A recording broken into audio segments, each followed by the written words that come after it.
so easily. It's so easy. And now we have to have a serious conversation. So now we have to reel it in. All right. Yeah. Okay. All right. All right. I got this for you. And I haven't shared it with Cleo because there is some sensitive stuff that I want you to decide if you think it's okay to show her. And I've already given a copy to Pez and a copy to Copper.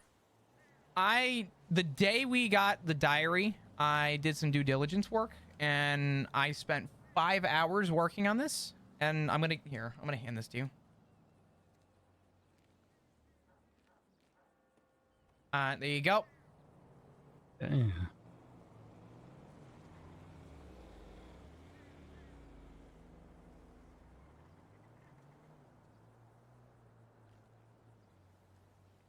Inside that folder, I went through in the day we got the diary, all 51 pages of the diary, and I made cliff notes with page numbers referencing where I got the information from.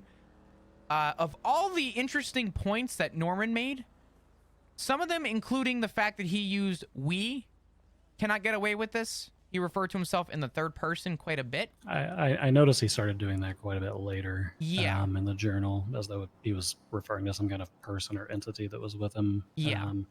But he was also working with people for a short period of time, so it's not, well, you know. Yeah. I made sure I noticed just everything and wrote down anything that was, you know, of interest. I also did the extra mile and I even made a map locating each and every single stabbing that Norman did. Whether it actually helps lead to anything or not, I figured it was important to do that. Because I don't expect anyone in this family to actually sit down unless they're SCU to sit and read all 51 pages of this journal. So I figured to the people who weren't going to, blessed be. You know, cliff notes.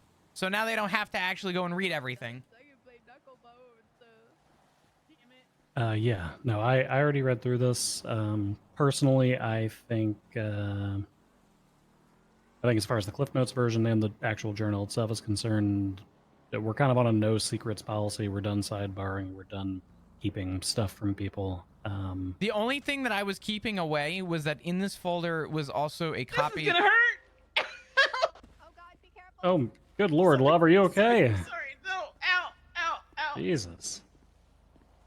Jesus. The only thing that I would say is, as far as Cleo's concerned, let's give her a little time to heal from surgery, just a day or two. Yeah. Before we start diving right back into this. The reason I didn't give it to her was because in my analysis based on the skull, the forensic analysis, I haven't put it on his profile yet, and I needed to talk to you about this. No, we're keeping it off of his profile until Yep. this is all settled in the dust. I have right now, to the evidence that we have, am considering Erwin Dundee deceased.